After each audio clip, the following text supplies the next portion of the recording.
Why do over 60% of Roblox players panic when they see an error code? It's because some errors mean way more than just a bad connection.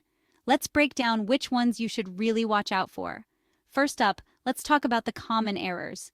If you see error 279, 523, or 264, don't stress. These usually mean a connection hiccup, a server is down, or you logged in from another device. Easy fixes. Just restart your game or check your Wi-Fi. But here's where it gets serious.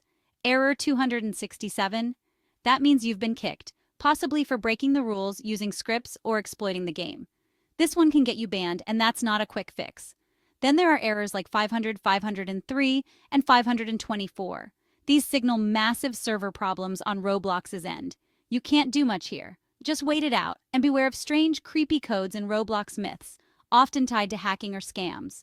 When in doubt, stay safe and stick to official Roblox help. So next time you see an error code, don't panic. Just know what you're dealing with.